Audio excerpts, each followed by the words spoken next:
Hey team, how to prepare for a 5K race. I wanted to definitely mention one of the tactics that helped me to run 14:18 on the roads was a tip that one of my coaches when I was in high school mentioned to me.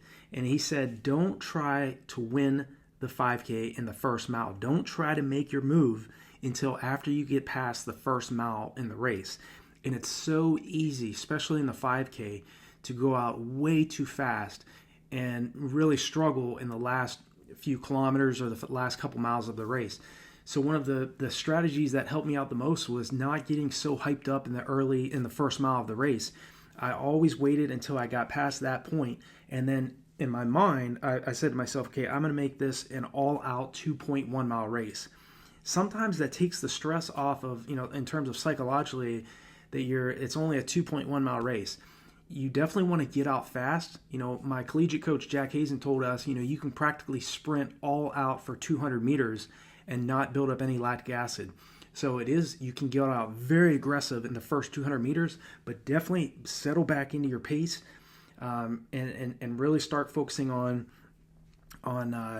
your goal game plan. If you're trying to break 15 flat for a 5K, okay, that's around 448 to 450 pace, around there. I might be off for a couple seconds, but you don't want to go off the first mile in a 435 and then run 510 for the next 2 miles. Okay, it'd be much smarter to go out in maybe 457 and then come back and start running faster, run those 450s or sub 450 for the last 2 miles of the race.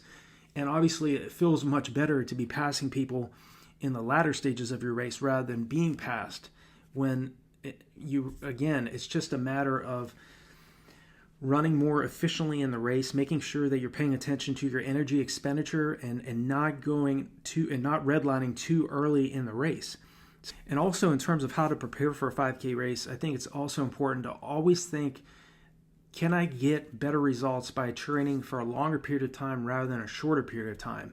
If you have a goal race in mind that's 4 weeks away, you're not really going to be as prepared properly. You're not going to be prepared anaerobically. You're not going to be prepared mentally to the extent as if you had a race that was, say, 4 months from now. So I always say, to athletes in terms of when I'm asked, how long should I train for a 5K? I always say a longer build-up, preferably a minimum of 12 weeks, but preferably 16 weeks. A 4-month block of training for a 5K race will definitely produce optimal results. And what's also nice about the 5K is you can sprinkle in some time trials throughout your build-up. That might mean some 2-mile time trials or maybe even a 3-mile time trial just to see where you're at the end of each month. Okay. 5K training, because it's still an aerobic event. If you're comparing it's not an anaerobic event compared to, say, like the 200 meter or the 400 meter event, but it is closer to an anaerobic event when it's compared to, say, a marathon or half marathon or 10 mile, which is a far more aerobic event. But that being said, because it's so short, the race is over in several minutes, you have to really be paying attention to your strategy overall in terms of your race strategy. And in order to get that goal race pace, 5K race pace to feel easier in the race, you do have to spend some time training at all-out efforts. Repeat 100s, all out with full recovery, doing repeat 50 to 100 meter hill sprints all out on the way up, and jogging on the way down. Might mean walking on the way down when you're earlier on in your buildup, and then jogging on the way down as you get fitter.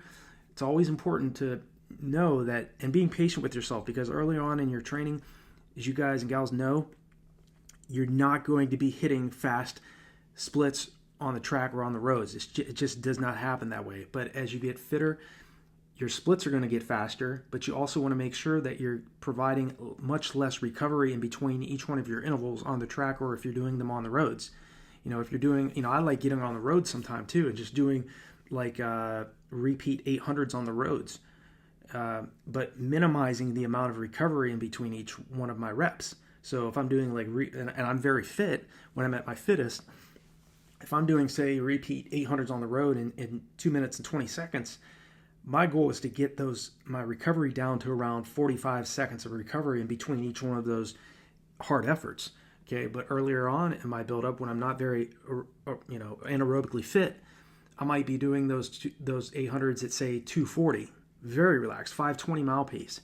Okay, but giving myself maybe 2 to 2.5 minutes of recovery in between each one of the intervals. In terms of how to prepare for a 5K race, you want to first make sure that you're allotting sufficient time for your body to adapt to each stress and intensity you're placing on it. And it usually takes about 3 weeks to 4 weeks for your body to adapt to the stresses you're placing on it. So like I mentioned before, if you're doing 800s on the roads and say you're starting off around, maybe you're running at 3 minutes per 800, do that particular workout 3 weeks in a row.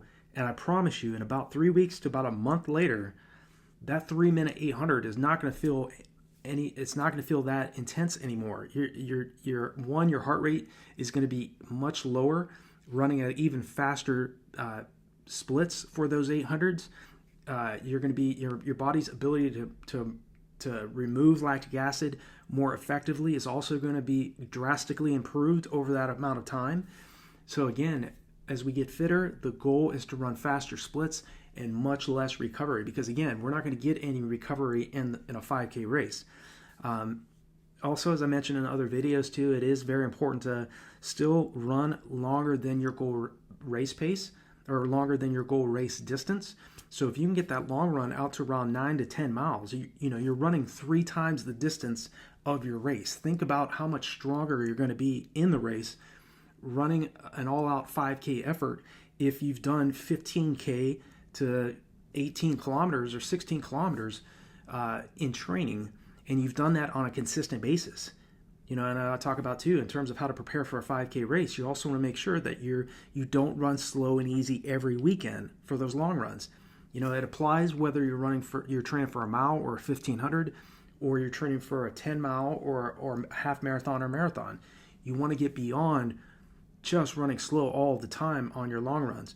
And when I say that in these videos, it's not that I'm not saying running slow is not important and you shouldn't run slow during the week. Yes, you have to do that. You just cannot continue to push the body hard and expect a high return on your investment. So in order to recover, in order to continue to push your body hard over a long period of time, you have to slow down on those easy days. And far too many runners out there, I myself made the mistake too, earlier in my career, run way too fast on their easy days, and they run too slow on their hard days. Okay, so keep these things in mind in terms of training for your 5Ks and preparing for a 5K. Also, if you want to run a new personal best for a 5K, don't wear training shoes in the race. A lot of athletes, I've seen this when I was in the military, I would always see athletes during our PT test where we would run 2 miles all out on the track or on the road sometimes. They would have training shoes on. Get a pair of racing flats on your feet. So you want to minimize, again, think of all the other little details that are going to make up, that are really going to pay higher dividends for you and help you run a faster 5K. The less amount of weight that you're carrying per stride adds up over a long period of time. So when you're doing your faster varied pace long runs I talk about every other week, get a pair of racing flats and wear those racing flats during those faster long runs. Don't run in training shoes all of the time. It is important to still training because you want to make sure you don't get injured, but it helps psychologically to see faster splits per kilometer or per K, whatever you're tracking during your long runs or during your workouts. These are little things that'll definitely make a big difference in terms of how to prepare and how to race a 5K. Also, make sure that you're running the tangents. Okay, always run the least amount of distance as you can in the race. So if you see a right-hand turn coming up, don't run on the far left of the road or even in the middle of the road. Get to the far right of the road and let your competition run further than they need to in the race. You need to find out every little detail in order to run a faster 5K. And if you're running more distance in the race than you need to, then that's one example of many that will drastically lessen your ability to run a new personal best. So these little details, by just paying attention to staying relaxed in training, consciously telling yourself to calm down in the race. If you start to feel too tense or you're feeling anxiety, just consciously tell yourself I'm in great shape, I'm ready to race, I'm in control, and run those tangents as well. All of this will definitely help you. Also, in making sure you're paying attention to your drinking and your hydration and training, your nutrition, and you're paying attention to how much sleep you're getting. Don't overly stress out about the night before in terms of sleep, getting enough sleep. Focus on the week of your race. That is what's most important leading into your goal race. Okay, focus on getting good sleep the 6 days leading into the race, rather than if you it's very natural for most athletes to not be able to get great sleep the night before. So if you've gotten great sleep leading into your race, that's also going to help you have a higher chance of succeeding and preparing and achieving a new personal best in the 5K distance. So I hope this has been helpful in terms of thinking about some things in terms of how to prepare for a 5K race and how to race in the 5K. Don't make your move until you get past the first mile. Okay? You still want to get out aggressive. You still want to run aggressive in that first mile, but don't go too anaerobic too early and pay for it in the last 2.1 miles of the race. So I hope this is helpful for you. Definitely check the resources below these videos. They're definitely there to help you get to the next level. If you're new to this channel or you're watching this channel for the first time, I appreciate you watching, as well as the athletes out there that regularly come to my videos. I really appreciate your support. And definitely also check out the every Sunday I do my best to jump on a live stream and talk to all of you live, just answering questions or just talking about training and racing. And so every Sunday at 4 o'clock, unless I state otherwise, I'm going to have it at 4 p.m. Eastern Standard Time on Sundays. You're welcome to jump on that as well. So wish you guys and gals all the very best in your training, and I'll talk to you all in the next video.